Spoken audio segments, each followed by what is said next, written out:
ശബരിമല സ്വർണ്ണ മോഷണ കേസിൽ ദേവസ്വം ബോർഡ് മുൻ അംഗം അഡ്വക്കേറ്റ് എ അജികുമാറും അറസ്റ്റിൽ. കേസിൽ 18ാം പ്രതിയാണ് എ അജികുമാർ. രാജ്കുമാറാണ് കൊല്ലത്ത് നിന്ന് ചേരുന്നത്. രാജ്കുമാർ, ഇന്നായിരുന്നു PS പ്രശാന്തിന്റെ അറസ്റ്റ് രേഖപ്പെടുത്തിയത്. ഇപ്പോൾ മുൻ അംഗം കൂടി അറസ്റ്റിലായിരിക്കുകയാണ്. വിവരങ്ങൾ എന്താണ്?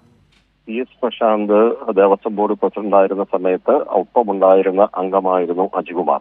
അതുകൊണ്ടാണ് അജികുമാർ ഉൾപ്പെടെ ഈ കേസിൽ പ്രതിയായതും. ഇതിലൊരു ഒറ്റ FIR-ലാണ് ഇത്രയേറെ പ്രതികൾ വരിക. 17, 18 എന്നുള്ള പ്രതിസ്ഥാനങ്ങളിലാണ് ഇരുവരും വരുന്നത്. ഇപ്പോഴും കൊല്ലം പോലീസ് ക്ലബിൽ ഇതിന്റെ നടപടിക്രമങ്ങൾ പൂർത്തീകരിക്കുന്നു.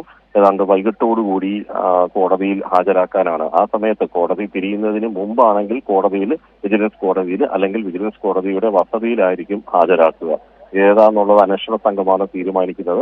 അടച്ചിട്ട മുറിയിൽ SIT-യുടെ അന്വേഷണ സംഘ തലവനായിട്ടുള്ള S ശശിധരന്റെ നേതൃത്വത്തിലാണ് ഇപ്പോൾ മൊഴിയെടുപ്പും മറ്റും തുടരുന്നതും.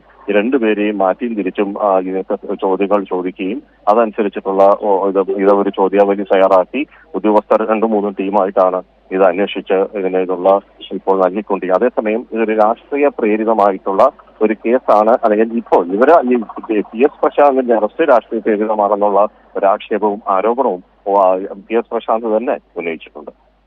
ശരി. ശബരിമല സ്വർണ്ണ മോഷണ കേസിൽ മുൻ ദേവസ്വം ബോർഡ് അംഗം എ അജികുമാർ അറസ്റ്റിലായിരിക്കുകയാണ്. രാജ്കുമാറാണ് വിവരങ്ങൾ നൽകിയത്.